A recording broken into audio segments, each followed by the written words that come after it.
Alright, here we are. You are in my kitchen. You're on the shelf above the sink where the dishwasher is. And the rest of the kitchen. You can't see any of these gestures because all I can do is look at the top of my head. And the light is very bad here, clearly. This corner, we did not light it for video production. So, fuck you. How ridiculous is this shit? Anyway, man, I don't remember what I was vibing about. So, like, I have dyslexia, ADHD, and like a potpourri of fucking, like, just fucking weird, idiosyncratic, fucking associated brain quirks and fucking issues, like being tone deaf with people and shit. And the way I've learned generally to cope with that is to be fucking delightful. Like, to focus on having, being, and bringing as much fun as possible. And just, like, fucking life of the party. I have learned that if you're fun enough, and sometimes if you bring snacks, like, everything can be forgiven. Showing up on time. Norms. Lots of places have norms about showing up on time. Fuck all that. But if you bring a box of donuts when you're 15 minutes late every day, you know, snacks. I just stopping to get something for you guys. No. You can't fucking write me up for that shit or drop me or be dicks about it, right?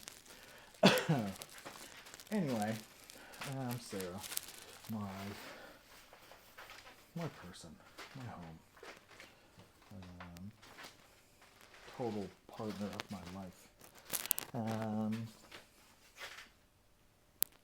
She is, I don't know, man. She's weird. She's fucking odd. She's probably autistic as shit. But you know, what is the fucking distinction between these things, right? What's the distinction between autism and fucking ADHD? In the context of like, I will look at all of these things. So here's the idea.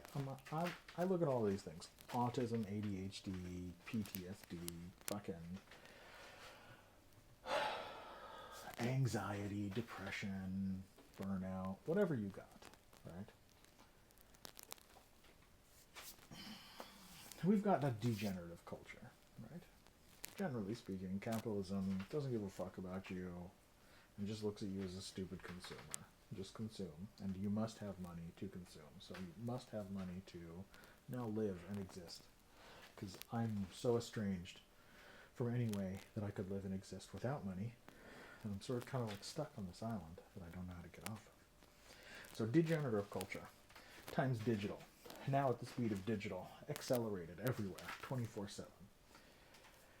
I think the stress of like our desire for dopamine and just being a part of surveillance advertising and the attention economy and everybody pulling us in infinite directions is not just mean.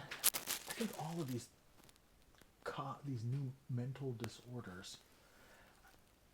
I don't think they're. I think they're like a specific thing. They're like a repetitive stress syndrome, but mental, right? So we're under this repetitive stress, like carpal tunnel, but for your fucking brain, right? You know, you ever got stuck in a shitty job, fucking cashiering all fucking summer, or fucking, doing one goddamn thing over and over again at fucking McDonald's, or gets just stuck on a single shift.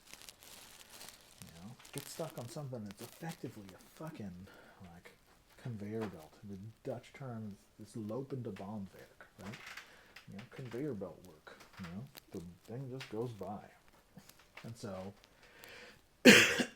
your fucking shoulder gets tired, man. Scanning these fucking groceries or doing this goddamn thing. Man, fucking get yourself a tennis elbow, right? Fucking your mouse clicks, man. Fucking all you digital fucking nomads out there, fucking day laborers, and task rabbiters, you know what I'm talking about. clicking and scrolling can fucking put a serious hitch in your giddy up, right? And so, what's the solution to that? Like, stop doing that shit? Generally, like, we find ourselves in dynamics where we can't, or it's not easy to stop doing that shit. And so, a stress builds up, and it just continues to accumulate and accumulate and accumulate. Shitty vibes. Shitty vibes. And I think it's the same way for our brains under late stage capitalism times digital acceleration.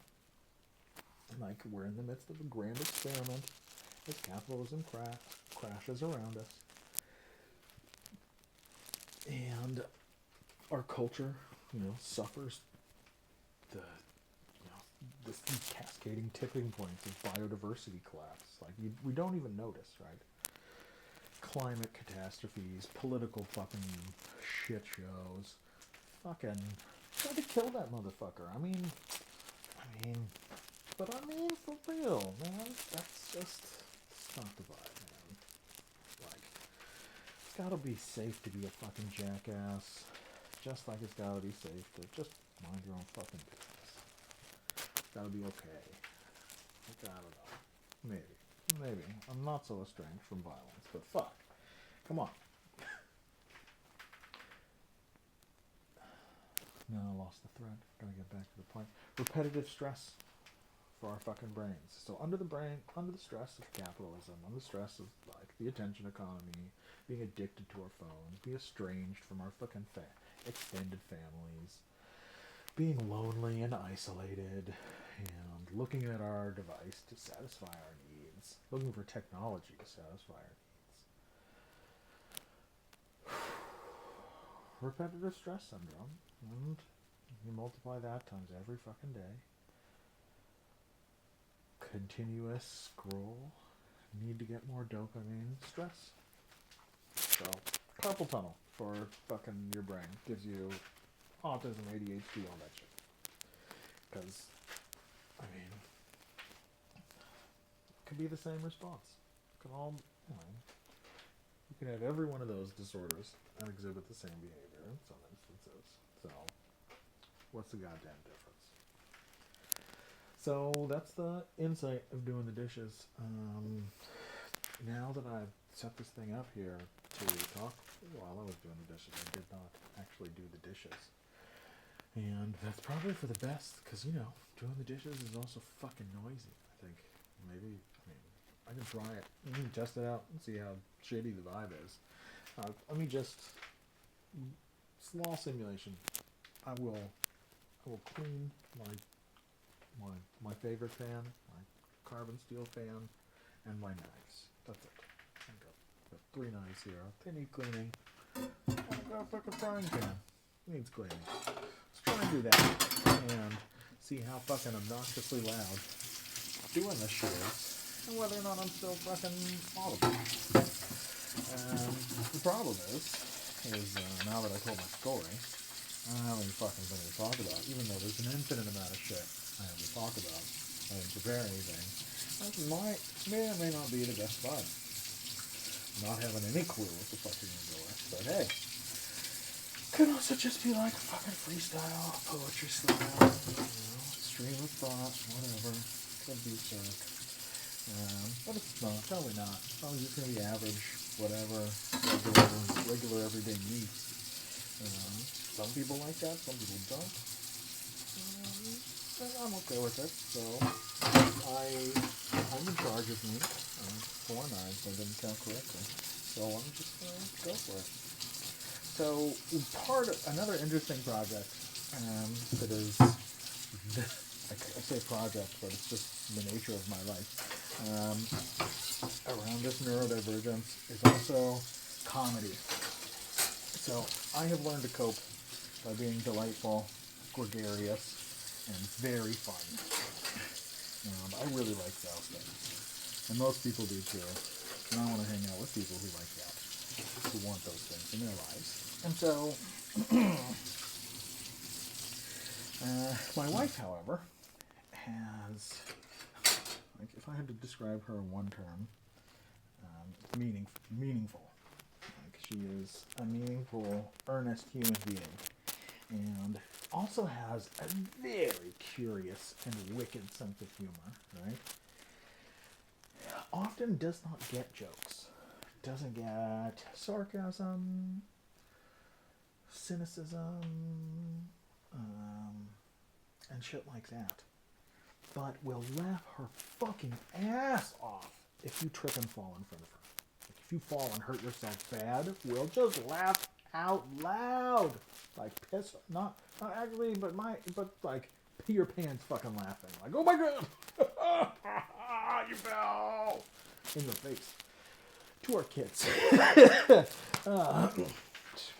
To me, whoever. She's equal opportunity. That's what I'm saying. And so, yeah, this one involves the stove. And so, I'm trying to explain. I've been trying to explain comedy for her for fucking ages. Right? She will, and sometimes it's very specific. Like, why is that funny? Why do you laugh at this thing? I do not understand.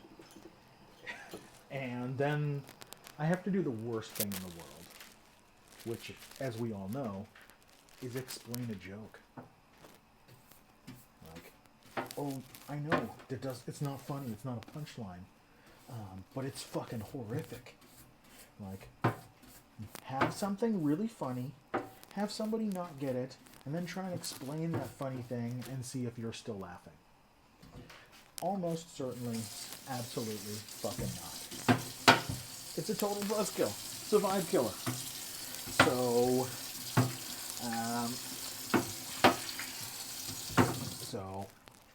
But, you know, so I clearly can't explain the magic of the joke. But what I can do is help lean into the principles of comedy and generally what makes things funny and what type of principle that joke or that, and you know, most things that make us laugh are not jokes in the sense of like someone told a joke, obviously. Like, a funny thing happened, something was said in a comedic way, and you know, ergo we laugh. You know, it caused a reaction that is usually, more often than not, was unexpected, or you know, create a connection that we didn't expect, and we found that delightful in such a way that we laugh. So that's generally the vibe. Right? Somebody says things funny way, so you can't really explain that. Well, he said it in a funny way, and it was funny. There's nothing funny about that. Nothing about that information that you could convey will actually carry the spirit of the laughter that you're trying to explain. Like, explaining it, like, if you can explain it as delightfully as the comedy was, wow, that would be a skill. I don't have that, but maybe I do. I don't know. We're working on it. So what are some of these principles of comedy for the non-neurotypicals in the house? So the broadest category of comedy is that things are funny because they are true. That's it. Someone said something that is true, that's funny. Not all true things are funny, but all funny things are true? No, they're not, unfortunately. Some things are funny because they are precisely not true, right?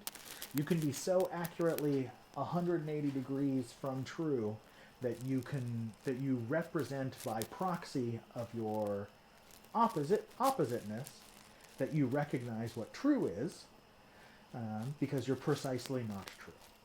So sometimes you can be precisely not true, and that can be hysterical. That can be hilariously funny by pointing exactly at the opposite of truth. Yucks for days. Cracks nerds up. So that's the two biggest categories. Things can be funny because they're true. things can be funny because they're not true. Things, there's a big category of things that like I want to talk about a specific instance of it was delightful because it was unexpected. And this one actually happened tonight, which is why I'm so happy to talk about this, to tell my story. No, just to share. It's fine. Promise. Cross my heart, hope to die. Maybe you just had to be there. We'll find out, right? That's the adventure of going on a story. Trying to listening to something that someone else thinks will be funny. And it's a fucking crapshoot. You never know. Could be really funny. Could be not funny at all. Not funny at all. Could be, I guess you just had to be there. So, maybe you just had to be there. But since I was there,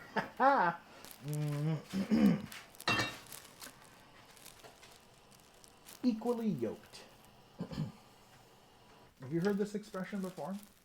I know it from my church where I grew up as a kid. There was a group for couples, continuously ongoing, and the whole theme of that, or the name of that group, or a theme that happened in the context of that group that I just saw passing by as a child was equally yoked. You know what a yoke is. Totally, everybody knows what a yoke is. A yoke is the thing, the piece of wood, I think, that you use to connect different oxen to, right? Like, or cows or whatever. But ox, like a mule, a pack animal, something that you're going to have tow a cart or a plow or some shit. So you would yoke those two creatures together, and they were their destinies, their fates. Their movement is bound now, literally. And that's the whole point. To be equally yoked is to be like both under the burden, equally under the burden of a relationship. That's my interpretation, based on drive-by of something I interpreted as a kid. Take it or leave it. But it's an expression, to be equally yoked. Tonight, I was talking to Sarah. And we were talking about our relationship and how we are, like, finally, equally yoked. And I don't know exactly how it happened, but I remarked at the expression, and I said at how appropriate it was for our context, because we are truly equally yoked. Like, we were equally fucked in this moment. Like, we are together. Like, the ship is going down. Ride or die. Right? This is how we go. And so I remarked at how appropriate that expression was. And then she was like, what do you mean? And I was like, well, a yoke. The thing that ties an oxen together. And she was like, yoked? Oxen? Like, what are you talking about? I thought that expression was related to egg yolks. Egg yolks? Equally, like, yoked. Like, equally drowned in egg? Equally covered? Equally available? What does that mean, equally yoked? If it is in the context of eggs. Actually, I'm so fascinated and so excited about the possibility of what equally yoked could mean if yolks are eggs, that fuck this oxen that shit. No. I'm on team egg yolks for equally yoked. This is so much more delightful and entertaining than the accurate the accurate interpretation of these words. I am on the misinterpretation completely. Like I'm sure you've seen this, like where autocomplete offers a word that is not what you were intending completely, but is so interesting that you're like, yeah, I'm going with it, right? Like, there's something in this category of like the delightfully unexpected, that opens up like a field of possibility that's so much more like just delightful. It's just so much better than what reality was. So clearly, like this is a new category of what things that are funny. So, and what makes things funny? So there you are.